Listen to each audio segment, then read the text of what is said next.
வீரபாண்டிய கட்டபொம்மன் படத்தின் படப்பிடிப்பு நடந்து கொண்டிருந்த நேரம். கட்டபொம்மனாக நடித்த சிவாஜி கணேசன் கட்டபொம்மு குதிரை மீது ஏறி வெள்ளையர்களை எதிர்த்து சமர் புரியும் தன் வீரர்களுக்கு உற்சாகம் அளித்து உடன் போரிடும் காட்சி படமாக்கிக் கொண்டிருந்தது.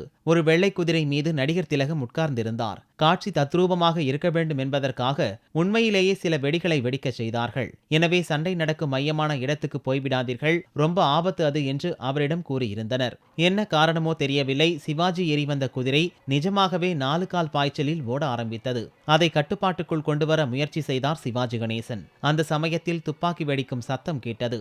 அதை கேட்டதும் தான் தாமதம். குதிரை தலைக்கால் புரியாமல் எங்கு போக வேண்டாம் என்று எச்சரித்திருந்தார்களோ அங்கேயே சிவாஜியை கொண்டு நிறுத்திவிட்டது. உயிருக்கு ஆபத்தான நிலையில் சிவாஜி சிக்கிக் கொண்டாரே என்று படக்குழுவினர் மனவேதனையை பட்ட நிலையில் குதிரையில் இருந்து அவர் உருண்டு விழுந்து விட்டார் எனதான் படக்குழுவினர் அனைவரும் எண்ணினார்கள். சிவாஜி கணேசன் இருந்த இடத்தை நோக்கி படக்குழுவினர் ஓடிய போது மேல்மூச்சு கீழ்மூச்சு வாங்க, கை கால்கள் எல்லாம் ரத்தம் வழிய வழிய ஷாட் நன்றாக வந்ததா என்று கேட்டாராம் சிவாஜி கணேசன். இப்போது தெரிகிறதா அவர் ஏன் நடிகர் திலகம் என அழைக்கப்பட்டார் என்று.